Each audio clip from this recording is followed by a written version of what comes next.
I was born under a neem tree, probably in 1985. Neem trees grow everywhere in Somalia, with fragrant blossoms like lilacs and medicinal bitter sap that prevent sores. People everywhere in Somalia brush their teeth with those twigs. Their green fruit turns yellow and juicy, a great treat for the birds. The trees have small leaves, but the limbs spread wide and give shelter from the sun. A good place to have a baby. A good place to be born. I was born into a culture where birthdays are not celebrated or even recorded. This became a problem for me when I left Somalia and entered the world of documents and paperwork.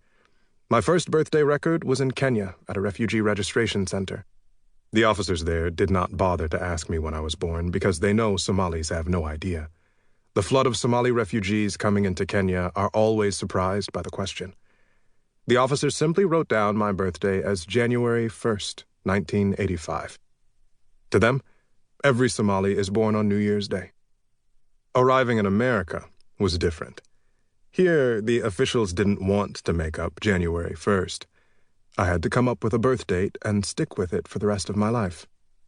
It's a strange thing to choose your own birthday. Some people are born lucky, others born unlucky, but nobody gets to choose when he is born or where. But there I was. I decided I should choose a date around the middle of the year, which would be equally close to whatever was my real birthday. And I wanted a number that was easy to remember, so I chose June 20th, 1985. My parents don't know the date of my birth, but my mom remembers it was very hot.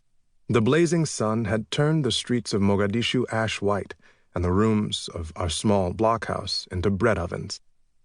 Mom was on her back under the shade of the neem tree, resting on a jimbar, a bed made of cow leather stretched over sticks. Our neighbor Marian cooled Mom's head with a fan woven from straw and cleaned the blood. The women of the neighborhood filled the house, curious to see if the baby would be a boy or a girl. They brought fragrant resins and incense like myrrh and unsi. For me, they brought hildid, the root of a plant that is mixed with water to bathe and protect the baby.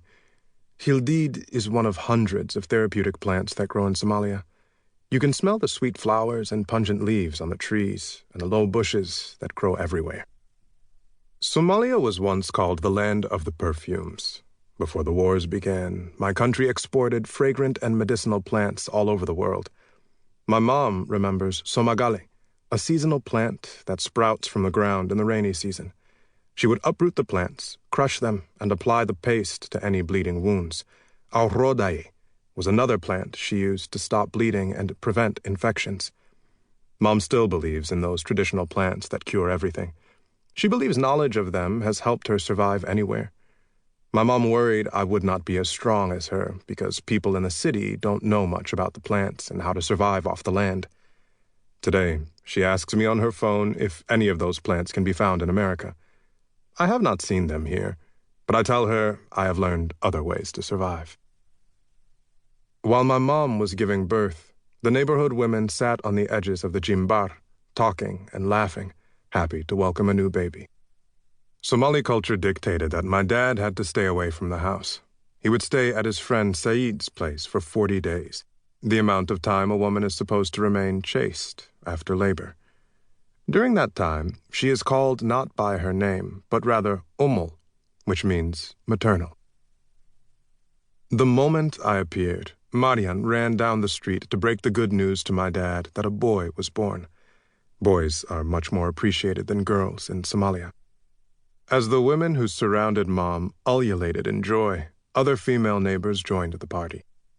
My dad took a day off from work and partied with his friends, buying them khat leaves, a stimulant like strong coffee chewed by men in Arabia and the Horn of Africa. Khat is illegal in the U.S. and in much of Europe. He visited us as a guest in his own house at least twice during the day. Mom was still sleeping under the neem tree, near clay bowls and glass jars full of porridge and orange juice, and the bottled soft drink Vimto, her favorite. Out of respect to my dad, she covered her hair while he was there, looking down as she answered his questions. They would never kiss or hug in public. He stood tall and aloof from her bed, examining me, his second son, lying next to Mom. The women perfumed the rooms of the house and swept the yard bent over using a short broom. They came in and out. That same evening, Marian walked in with 10 men, all of them respected local sheikhs. They wore beaded necklaces, the longest string on the leader, and each sheikh kept in his front pocket a neem twig for brushing his teeth and a comb and small mirror for grooming his beard after meals.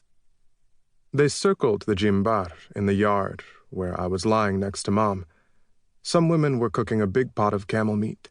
Others were mixing a jar of camel milk with sugar and ice cubes from the store. Camel meat and sweet milk together are called dugo, a blessing for the newborn. For an hour, the sheikhs blessed me, verse after verse, very loud, which makes the blessing greater. Afterward, they all sat on a mat on the ground, washed their hands in a dish of water, and feasted on the camel meat and milk. They must have been very hungry because my mom says by the time they were gone, the serving plate was nothing but bones. This blessing and feast meant I would grow better, be healthy and obedient to my parents. For my mom, they left a bowl full of the blessed water called tahilil. The sheikhs bless the water by spitting in it. Their spit contains prayers.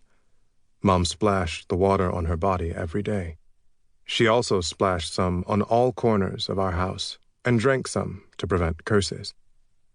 Before I left Somalia for Kenya in 2011, 2 sheikhs had to spit in the water for me so I would stay safe in my travels. That was Mom's idea.